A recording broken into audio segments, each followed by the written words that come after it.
Saddul Dzari'ah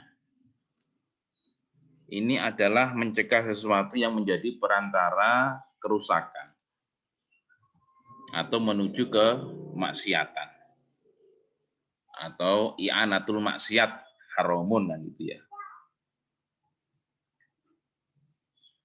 Dzari'ah sad sindal itu artinya menutup. Menutup itu ya menutup. Kalau dzari'ah artinya adalah wasilah atau jalan ke suatu tujuan. Jadi menutup sesuatu yang akan mengarah ke kerusakan atau menutup yang sesuatu yang akan mengarah ke maksiatan atau kerusakan. Contohnya ini dilarang belajar main kartu. Tadi sudah saya singgung. Dilarang belajar main kartu karena mengarah ke perjudian. Ini secara contoh yang lain pacaran. Pacaran itu tidak dilegalkan oleh hukum Islam ya teman-teman. Hukum Islam atau fikih munakahat ini cuma melegalkan semacam khitbah atau ta'aruf.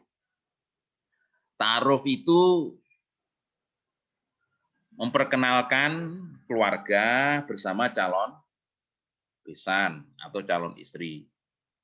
Nanti bisa timbal balik atau semacam apa itu tinjau ya. Pacaran ini tidak boleh secara hukum Islam. Adanya pacaran ba'da nikah ya, bukan qobla nikah. Jadi kalau pacaran secara Islam itu ya setelah akad nikah ini boleh. Seperti yang sekarang viral itu seperti Ustadz Sam itu ya. Ustadz Sam siapa itu? Samsudin dengan Jihan Salsabila itu. Ini sekarang ini kan aktif di YouTube atau di medsos ya. Karena dia menampilkan pacaran-pacaran Islami ba'da nikah atau pacaran secara nikah. Khitbah nikah boleh. Khitbah nikah itu melamar. Jadi Islam tidak melegalkan pacaran, tapi Islam melegalkan, memperbolehkan khitbah nikah dan ta'aruf. Dan ta'aruf pun itu di dalam hukum Islam juga diatur, hanya boleh melihat wajah dan telapak tangan. Tidak boleh melihat selainnya itu. Nah, sekarang ini, zaman sekarang ini kan sudah berubah. Artinya ada kemudahan untuk melihat seluruhnya tentunya kan gitu.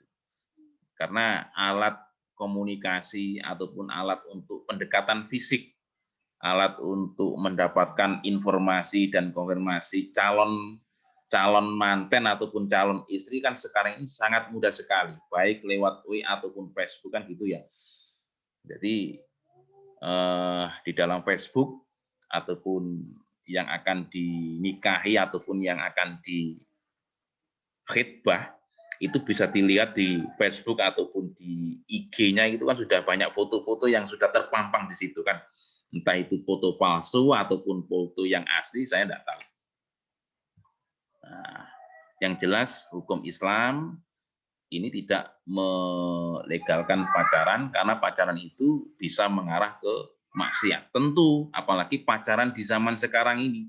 Pacaran zaman sekarang ini saya seuzon saja. Saya seuzon apa husnuzon ini? Kalau pacaran sekarang yo sangat mudah sekali untuk mengarah ke suatu hal maksiat. Ini pun tergantung orangnya. Kalau orangnya itu punya iman yang kuat, insya Allah akan selamat. Tapi kalau tidak didasari dengan basic iman yang kuat, maka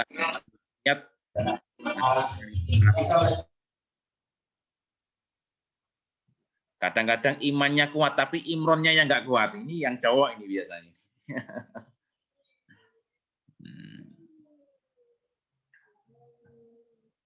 Saya lanjut.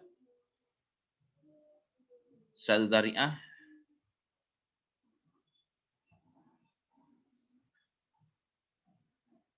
Kemudian mazhab Sahabi. Ini mazhab Sahabi yang terakhir. Mazhab Sahabi atau sahabat, hukum yang ditetapkan oleh sahabat Nabi Muhammad SAW. Ini contohnya banyak sekali seperti bilangan jumlah taraweh ya. Nabi Muhammad memang dulu melakukan sholat taraweh di masjid itu hanya 8 rakaat.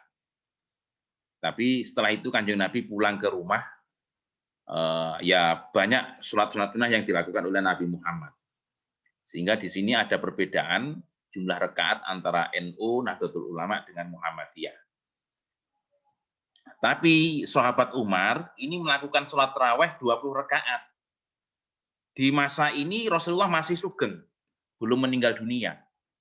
Artinya apa yang dilakukan oleh sahabat Umar itu melakukan sholat taraweh 20 rakaat. 20 rakaat itu berarti 10 salaman ya, 10 salaman. Melakukan sholat taraweh 10 salaman, 20 rakaat di masjid. Ini Rasulullah diam, artinya tidak menyalahkan. Dengan diamnya Rasulullah ini berarti kan membenarkan apa yang dilakukan oleh sahabat Umar. Sehingga pendapat Umar atau sholat rakaat, sholat tarawih yang dilakukan oleh sahabat ini diikuti oleh para sahabat berikutnya. Karena apa? Rasulullah sudah mengiyakan di situ. Walaupun toh di awal itu Rasulullah melakukan sholat tarawih 8 rakaat, tapi setelah Rasulullah melakukan sholat 8 rakaat itu ketika pulang ke rumah, Kanjeng Nabi juga banyak melakukan rakaat-rakaat yang lain, sholat sunnah yang lain. Ini perbedaan antara NU dengan Muhammadiyah. Artinya masing-masing dua organisasi ini memiliki dalil yang kuat. Jadi kalau Nahdlatul Ulama ini yang dilakukan oleh sahabat Umar, dengan adanya itu Rasulullah juga diam, tidak menyalahkan. Artinya dengan diamnya Rasulullah itu membenarkan apa yang dilakukan oleh sahabat Umar. Itu kan hanya sholat sunnah ya Mbak ya. Sholat sunnah itu kalau bisa dilakukan sebanyak-banyaknya. Dengan memperbanyak melakukan sholat sunnah di waktu malam ya justru apalagi di bulan suci Ramadan pahalanya kan tikel matikel, dilipat gandakan. Lipat ganda untuk di bulan Ramadan itu kan 1000 kali lipat. Kalau di bulan Sya'ban itu kan hanya ratusan ya. Hanya ratusan. Tapi kalau di bulan Ramadan itu pahalanya lipatannya itu kan ribuan. Pendapat sahabat Rasulullah tentang suatu kasus di mana hukumnya tidak dijelaskan secara tegas oleh Al-Quran maupun hadis. Contoh pendapat sahabat Ibnu Mas'ud ya, tentang menjelaskan tentang batas minimal waktu haid adalah 3 hari. Nah, tapi kemudian para ulama juga terkait dengan batas minimal haid ini juga melakukan eksperimen. Yang dilakukan oleh siapa? Yaitu penelitian yang dilakukan oleh mazhab Imam Syafi'i. Seperti yang kemarin sudah saya aturkan, sudah saya sampaikan. Minimalnya haid itu 1 hari 1 malam. Umumnya 1 minggu, maksimalnya 15 hari. Itu adalah istimbatul hukmi, pengambilan hukum, ijtihad yang dilakukan oleh Imam Syafi'i. Sekian, terima kasih. Hanya ini yang dapat kami sampaikan. Monggo saya buka pertanyaan bebas ini ya terkait dengan hukum Islam. Ini adalah tentang. Saya mau tanya, Pak. Oh, Mbak Desita. Kan sekarang itu kan banyak Pak, pelaku kejahatan seksual itu loh Pak. Pencabulan. Iya, itu kan sekarang kan hukumannya kan kebiri. Itu dari sudut pandang hukum Islam itu sudah sesuai apa belum, Pak? Kalau kebiri itu kan peninjauannya dari medis ya Mbak, ataupun sosiologi hukum, psikologi hukum Mbak ya, psikolog. Tapi itu kan masih dipertentangkan untuk masalah hukum kebiri. Jadi untuk masalah, karena apa? Pencabulan itu kan penyakit toh Mbak, itu suatu penyakit. Makanya kan perlu dideteksi dulu. Ini juga saya menangani kasus tentang masalah pencabulan Mbak. Jadi ada seorang malah takmir masjid ini. Ini ada, saya punya putusan ini. Sudah putusan, bahkan ini malah banding sampai kasasi ini Mbak. Sampai kasasi. Ini ada, ini saya punya putusan, dituntut berapa, sampai berapa, saya lupa ini. Jadi kalau semacam itu kan penyakit. Penyakit itu sulit disembuhkan. Nanti kalau dihukum pidana ya, misalkan di penjara sampai 5 tahun. Namanya penyakit, setelah keluar dari penjara, jadi tidak ada efek jerah di situ kan. Makanya hukum Kebiri yang hukum pencabulan yang paling top itu ya di Kebiri itu memang. Suntik kimia ya Mbak ya, biar karena itu penyakit. Maka gini aja dulu, perlu ada tahapan-tahapan. Kalau misalkan nanti pakai hukuman penjara selama di penjara 3 tahun misalkan, walaupun toh tuntutannya 7 tahun. Tapi kalau di penjara 5 tahun nanti dia ada efek jerah dan mau bertobat, saya kira itu diterapkan bagus. Tapi ketika di penjara kemudian kok tetap setelah keluar dari penjara kemudian tetap melakukan pencabulan, maka ya harus menggunakan hukum Kebiri. Namanya kan penyakit. Penyakit itu kan harus disembuhkan, Pak. Atau mungkin hukuman yang paling mudah gini, yang paling top, markotop itu carikan obatnya. Kalau ada obatnya, Mbak. Di penjara kemudian diobati. Tapi kalau di Kebiri kan itu nanti bisa melanggar hak asasi manusia kan. Melanggar HAM ya, Mbak ya, hak asasi manusia. HAM itu bukan hak asasi manten, tapi hak asasi manusia. Yang lain itu Mbak, Kebiri ini pernah dibahas di Indo TV, ILC. Waktu itu juga saya diundang. Di Indo TV kan dosen-dosen juga dihadirkan, kayak ILC Lawyer Club itu Mbak. Jadi berbagai tokoh dihadirkan, dari psikolog, dari tim hak asasi manusia, dari pakar hukum pidana, macam-macam. Saya menggunakan hukum Islam juga. Kalau hukum Islam yang namanya pencabulan itu kan sama seperti dengan zina, toh Mbak. Ya, hukum Islam kan konsekuensi hukumnya kan harus dilempari batu, diranjam kan gitu kan. Atau ditakzir. Ditakzir itu diasingkan. Ini hukum Islam. Tapi kalau pakai hukum negara kita, Kebiri ya dipidana. Itu termasuk perbuatan tidak pidana, ya dipenjara berapa tahun sesuai dengan putusan pengadilan. Tapi kalau menurut psikolog ya lain lagi, harus dikebiri kan gitu. Karena apa itu penyakit. Nah ini monggo, monggo. Ini kan untuk sanksi pencabulan itu bisa ditinjau dari hukum Islam, kemudian dari sisi hukum positif ataupun kitab undang-undang hukum acara pidana kita ataupun kitab undang-undang hukum pidana ya KUHP, atau dengan dari sisi yang lainnya dari para pakar-pakar, karena kalau itu penyakit ya harus dikebiri kan gitu. Tapi kalau bukan penyakit ya saya kira harus dipenjara karena dia punya hak untuk hidup kan gitu, punya hak, Mbak. Ya monggo itu nanti bisa jenengan untuk buat skripsi, Mbak, perlu diteliti juga. Karena untuk masalah sanksi pencabulan kan sampai hari ini masih penjara toh, Mbak. Kalau Kebiri kan ini melanggar hak asasi manusia, monggo. Itu nanti bisa jenengan teliti secara akademis. Normatif ya. Yang lain monggo, Mbak. Karena materi ini dasar untuk wawasan bagi jenengan sebelum masuk ke furu'iyah. Jadi ini kalau jenengan sudah kuasai, oh ternyata banyaknya furu'iyah itu dasarnya dari pemikiran para ulama seperti ini. Mungkin jenengan baru tahu ya tentang masalah metode para ulama ini. Monggo yang lain, monggo yang lain mau tanya bebas.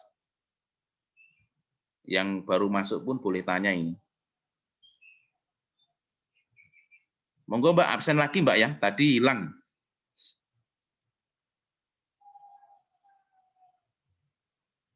Yang lain monggo, silakan tanya. Absen ini yang sudah absen ada 17. Gue salah mati nah ini kok.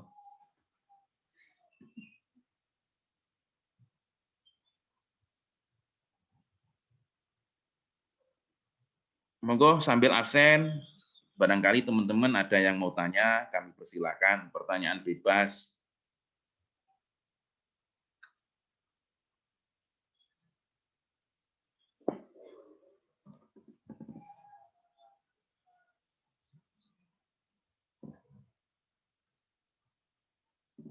Pencabulan anak.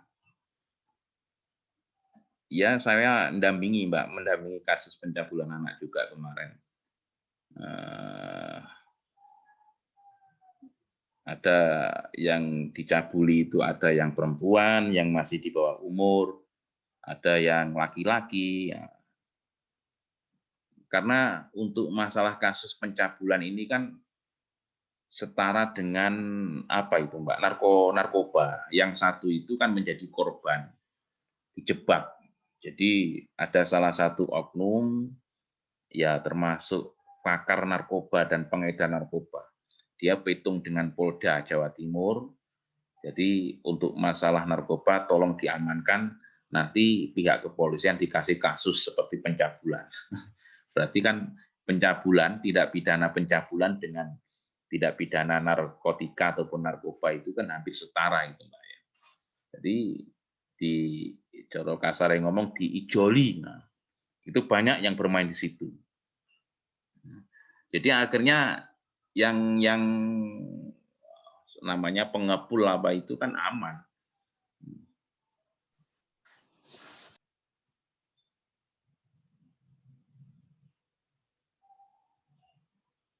Monggo yang lain mau tanya, kami persilakan. Ada yang belum sunat ini, Sarumang Koblana.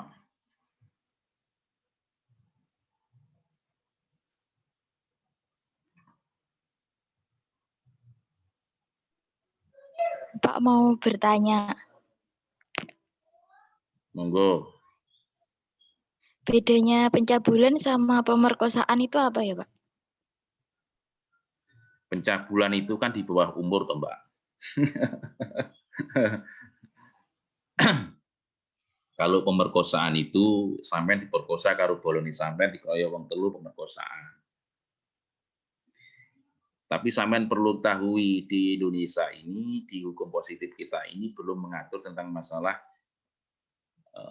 apa itu undang-undang perzinahan ya. Zina ini apa enek pasale Pak sampean. Tapi nak diperkosa ada, pemerkosaan itu ada.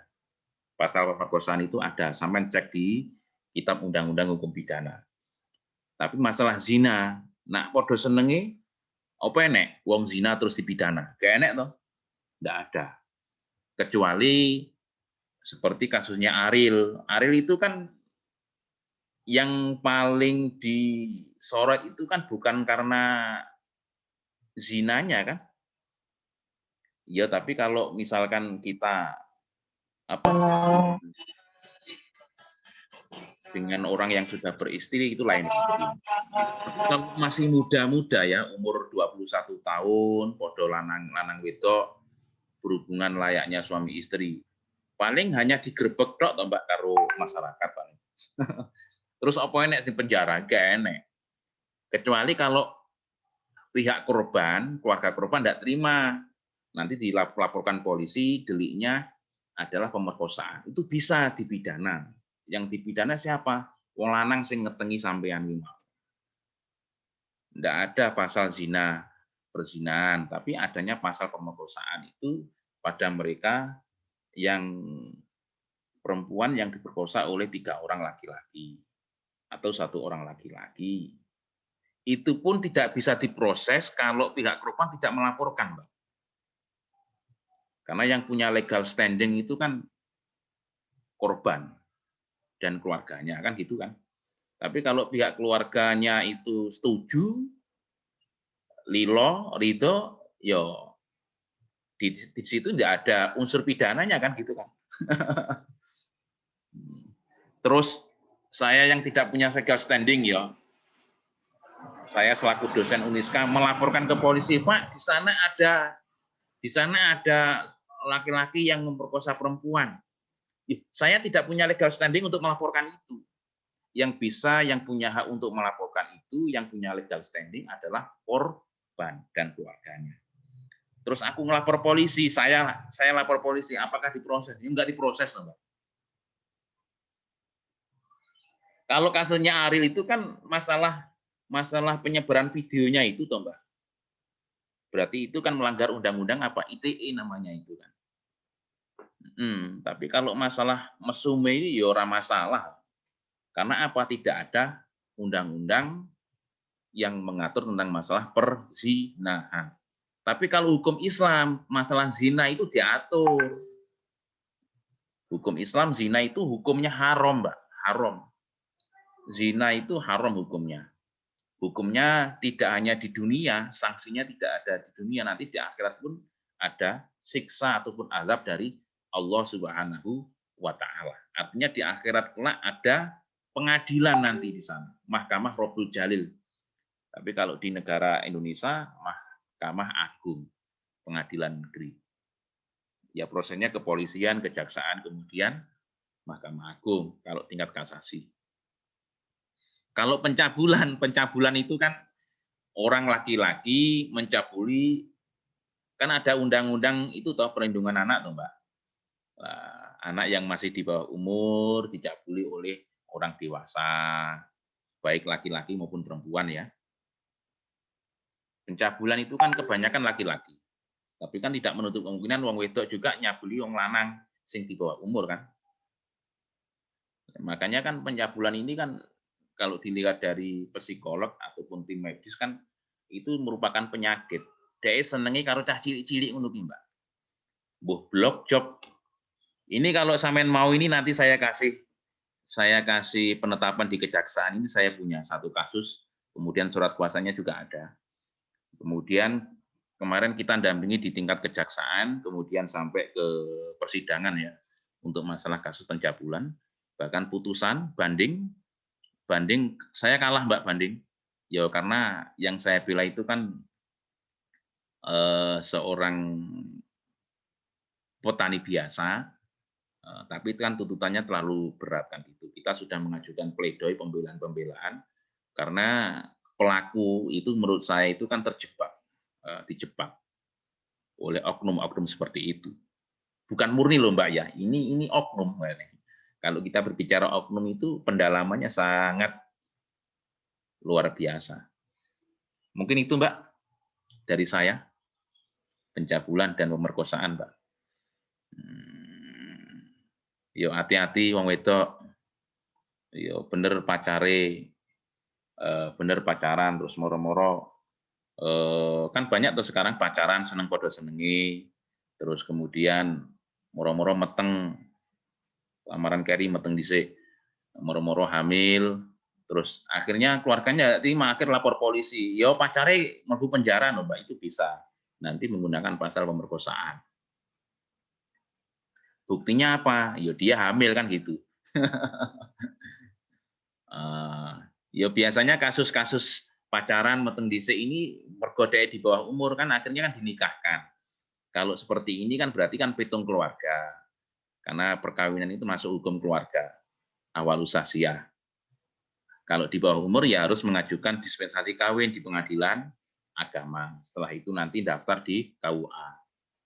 Kantor urusan agama untuk proses administrasi agar mendapatkan buku nikah.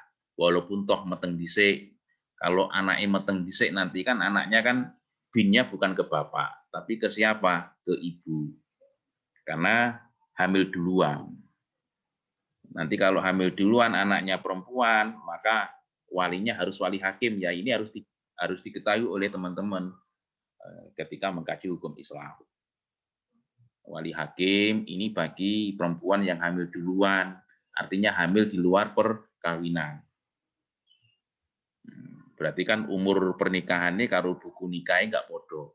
Buku nikah, tanggalnya akad nikah dengan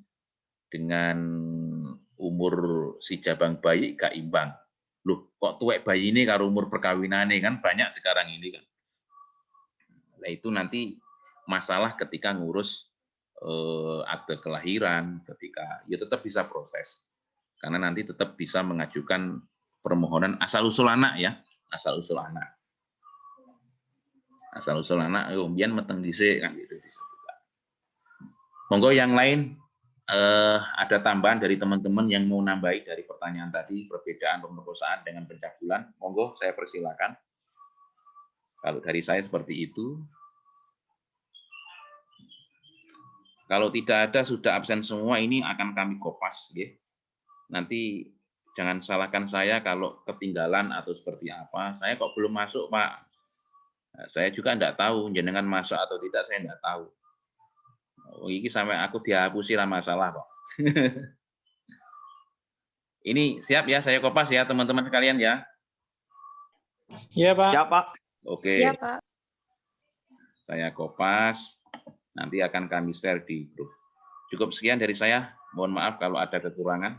Oh, ini ada yang baru ngetik lagi nih. Dari Sito Kopas, Mbak. Aliza Juantika baru masuk. Kalau ada kata-kata yang kasar, mohon maaf. Saya akhiri. Assalamualaikum warahmatullahi wabarakatuh. Waalaikumsalam. Waalaikumsalam warahmatullahi wabarakatuh. Terima kasih, Pak. Waalaikumsalam.